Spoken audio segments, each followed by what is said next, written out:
मैं एक ब्राह्मण परिवार में पैदा हुआ जहाँ मेरे माता पिता भाई वगैरह सब छुआछूत मानते थे।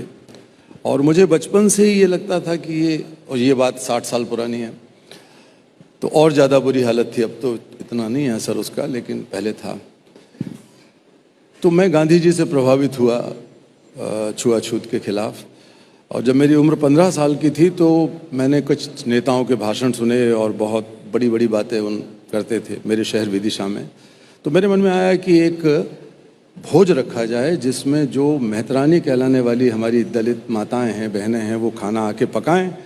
और ये नेता जो गांधीवादी हैं, गांधी जी की बात करते हैं, यही सबसे आगे रहेंगे, क्योंकि ये तो पहले से ही क्रांति कर चुके हैं। मेरे मन में था ये, मैं नहीं जानता था कि कितना बड़ा फ़र्क है उनके बोलने में और करने में। तो मैंने एक भोज आयोजित किया अपने मित्रों के साथ। उस भोज में उन सबको बुलाया, उन्होंने हाँ कर दिया, लेकिन कोई आया नहीं। एक भी व्यक्ति हमारे उस खाने में नहीं आया जो खाना हमारी उन माताओं ने पकाया। बहुत दुख हुआ मुझे। गांधी जी की एक नए पार्क के सामने हमने एक बैठ के ये रखा था। मैं गांधी जी की मूर्ति के बगल में खड़ा था और मैं सोच रहा था कि कितना मजाक, कितना भद्दा मजाक है। गांधी जी के नाम पर बड़ी बड़ी बातें लोग करते हैं। ये बात तब सोचिए कि 50 साल पुरानी है। तो बहुत दुख में रोने लगा मैं। तभी मेरे, और खिचड़ी बनी हुई रखी थी, बनाई हुई, तभी एक माँ ने, जिसको लोग अछूत समझते थे, मेरे पीठ पर हाथ रख के कहा, बेटा तू क्यों रोकता है? तूने तो जो कर दिया वो हम सोच भी नहीं सकते, किसी ने किया नहीं, ये सब बातें करते हैं लोग, खाना खा बेटा।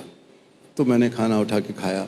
घर आया तो पंडितों ने और सब लोग हमारे बैठे हुए थे, रिश्तेदार, जान पहचान के लोग, कहा कि इसको अब परिवार को देश जाति निकाला दे दो, या इनको जाना पड़ेगा हरिद्वार, वहाँ पर मुंडन करा के और गंगा स्नान और 101 ब्राह्मणों का भोज। तो मैं और फ्यूरियस हो उठा, मुझे बहुत और गुस्सा आ गया। मैंने कहा मैं ये नहीं करूँगा, चाहे घर छोड़ दूँ। तो अंत में फैसला हुआ कि इस लड़के को एक अलग कमरा दे दो और ये अछूत की तरह रहेगा। तो मैं कई वर्षों तक वहाँ रहा, एक कमरे में अलग से। और मेरी माँ रोती थी जब वो बाहर से मुझे अंदर खाना डालती थी या पानी भेजती थी। लेकिन मैंने भी बहुत कठोरता से अपने दिल को मजबूत किया। और तब मैंने सोचा कि ये मुझे जाति से क्या निकालेंगे, मैं ही अपने जीवन से ये जाति पाति सांप्रदायिकता का ये सब छुआछूत जीवन भर के लिए निकाल देता हूँ। और उसकी सरल शुरुआत थी कि मैं अपना नाम बदल के और उपनाम रख लूँ नया।